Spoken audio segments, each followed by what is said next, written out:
Digital gramophone makes no sense.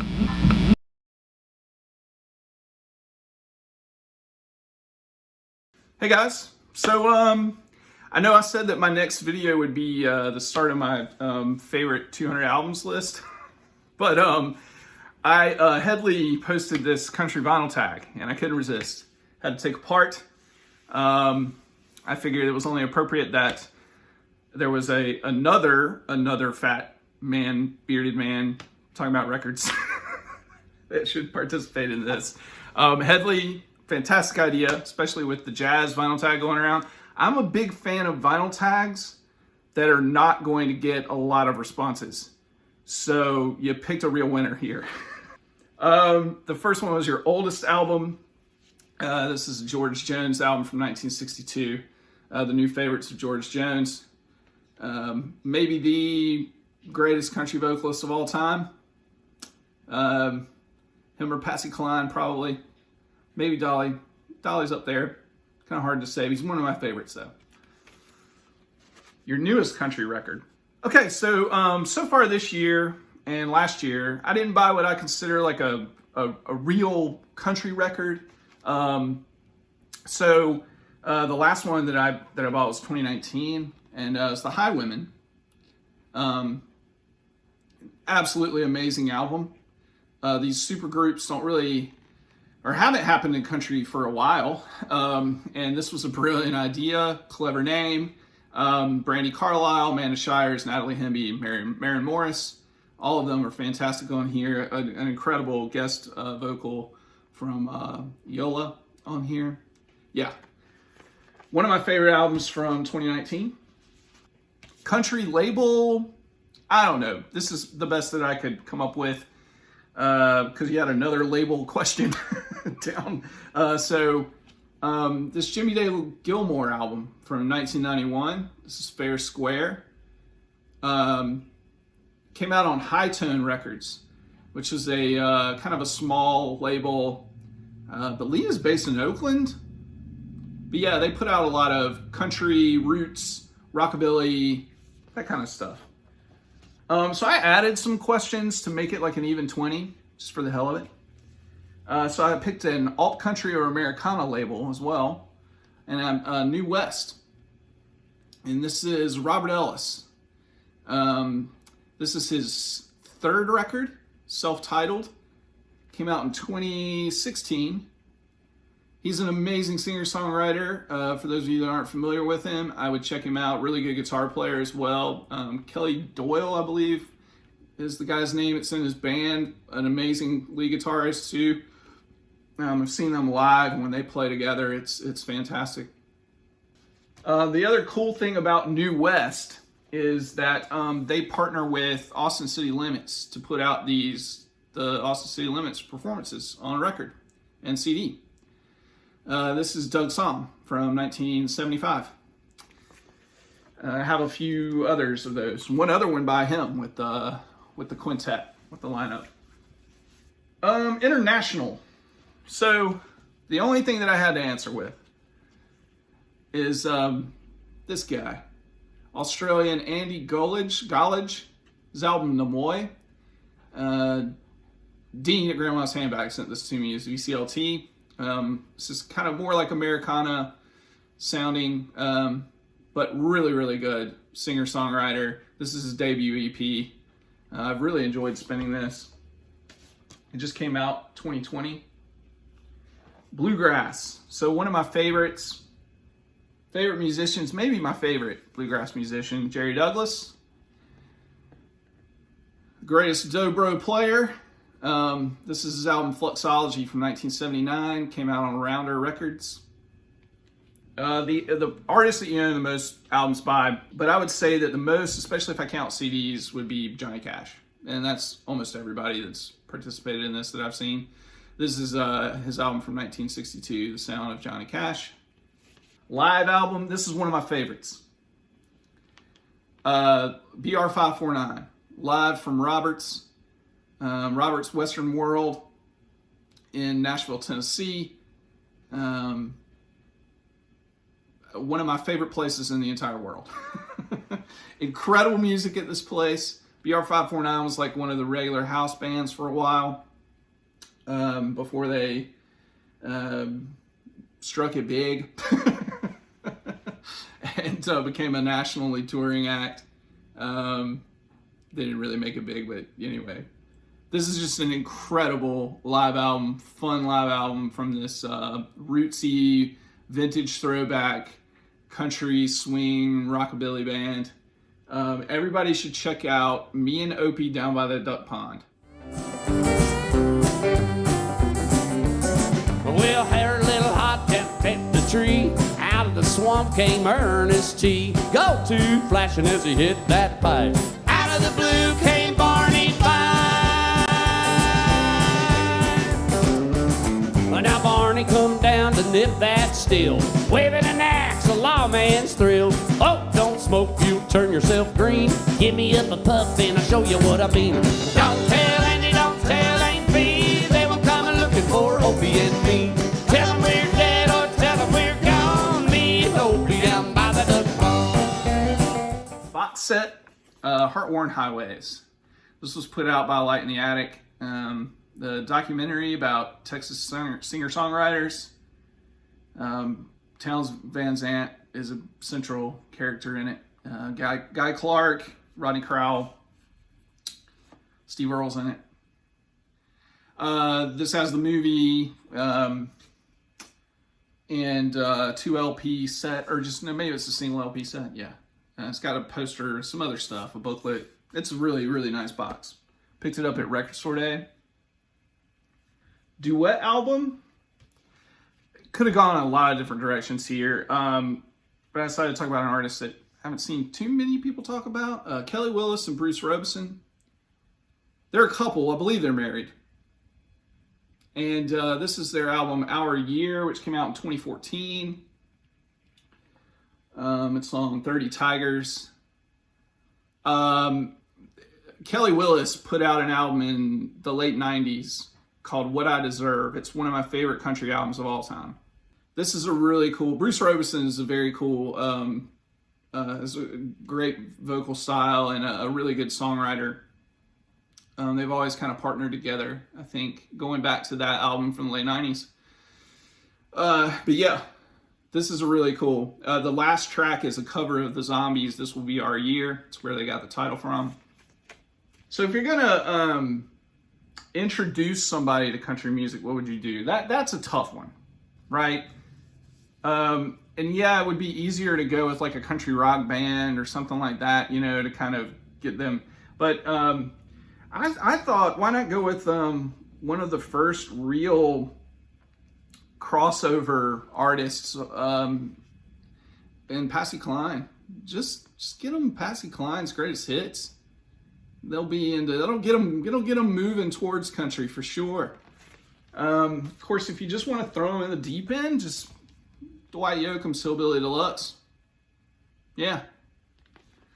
Favorite cover. This one was a tough one too. But I decided to go with Midwest Farmer's Daughter by Margo Price from 2016. Came out on Third Man. She's not with Third Man anymore. Margo Price is a great vocalist, one of the bright spots in some of the newer, going against the Nashville corporate sound, you know. But yeah, Margo Price is great. I just love that photograph and the treatment on it. That kind of duotone treatment. Yeah, it's beautiful. A 10-inch or 7-inch. This is more in the alt country kind of Americana singer-songwriter, but this is I don't have a ton of 10 inches or 7 inches period. Definitely not in this genre. But this was a companion piece, EP to New Multitudes, which was a collaboration between Jay Farrar, Will Johnson, Anders Parker, and Jim James, or Yim Yames, as he decided to go by for this one. All of these were, they wrote music to Woody Guthrie lyrics. And this came out in 2012 on Rounder Records. Yeah, it's a pretty good album. There's some good stuff on there. It's hard to listen to it and not compare to the Bragg and Wilco stuff, but it's really, really good. That cover art, by the way, is by Will Johnson. And I just decided to, this is the only, I don't even know why I have this. It was a Buck Owens 7-inch. I'm not laughing at Buck Owens. I love Buck Owens. I'm just laughing at Santa looked a lot like Daddy. So Buck Owens Christmas single. I think it was tucked away in a used Buck Owens album that I bought. Indie label. It's funny. I saw Mazzy's this morning, and I was shocked that he actually named this record label. But he answered for one of the other questions. But this is Red House Records, and this is Dale Watson. Dale Watson from Austin, Texas. Dale Watson is a pure badass. This was kind of co-released with Americana Records, which I think is his own imprint. Or he's involved with it. Call Me Insane. This is his album from 2015. Dale Watson's the best. He goes back a while. He's kind of like a folk legend in Austin, Texas. He's got some great live albums. I have one and two, actually, one on CD. I have a CD set of, there's 3 volumes of trucker songs that he's done that's just amazing. Dale Watson is the best. I've seen him live. He's fantastic. I hope to see him again. Grail. I don't really use that term. You will hardly, you've probably never heard me say it on my channel unless it was like a response to a vinyl tag. And the closest thing that I could think of that I have, it's a country record that's a Grail, is Guy Clark's debut album, Old Number 1 from 1975. This is an original pressing. Now, this goes for a pretty penny now, especially after his death. But I grabbed this over a decade ago, maybe a decade ago, maybe a little, 9 or 10 years ago. And I probably got it for $10 at the time, $10 or $12 at the time. It's incredible shape. Got the original inner sleeve. Very happy to have it, especially just because of how expensive it is now. I mean, you can maybe find copies if you come across one in a local record store for like $50 maybe. There's probably 1 or 2 online for like $60. But people are just, how people ask for stupid money for records now. Not my favorite Guy Clark record, though, actually. Dublin Blues from 1995 is my favorite Guy Clark album. Alt country. So I could have gone all over the place. I've done a 3-part series on Chasing This Bull. I've done a 2-part ranking on Uncle Tupelo and Sunvolt and Wilco.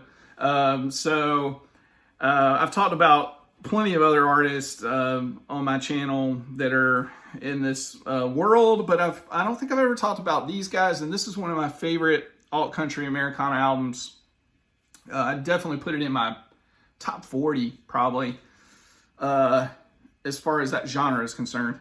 Oh Be Joyful by Shovels and Rope. It's a married couple duo. If you're not familiar with, most people are familiar with Shovels and Rope now. I think I've showed this gatefold maybe when we did that gatefold thread. I love that. 2012. Just fantastic stuff. Incredible vocals and just passionate playing. One of the added questions that I have, thought I'd do this one just for Hedley over across the pond. I thought I'd show a country rock record, and I decided to go with Brinsley Schwartz and Nick Lowe. So there you go. Great album. Subgenre. Let's stay in Austin. Or go back to Austin. And Asleep with the Wheel. Some Western swing. I consider that a subgenre. Asleep with the Wheel is great. This is called The Wheel. This is one of 2 albums that I have by them. This was 1977. Favorite reissue? There were several I probably could have talked about. I actually have not a ton of reissues as far as country goes. I like to kind of try and keep that vintage if I can. But this one is a 2018 reissue that came out on Dual Tone of Robert Earl Keen's Bigger Piece of the Sky. The title, the track listing was kind of rearranged. And he's got a quote on the back that says that he was never satisfied with the original track listing, so he put it in an order that he thought was more appropriate, and I hope you enjoy it. Says Robert Earl Keen, Texas singer-songwriter. This is really good stuff. And then question number 20, which I added, is a dedication to Madam Sin. I'm just going to show my Chris Christopherson records.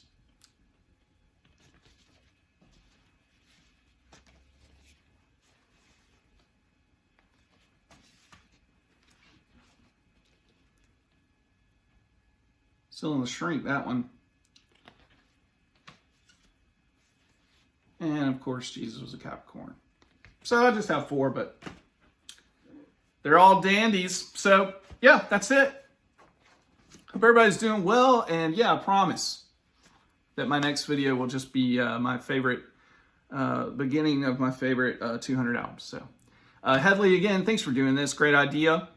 Yeah, hope everybody's doing well. All right, bye.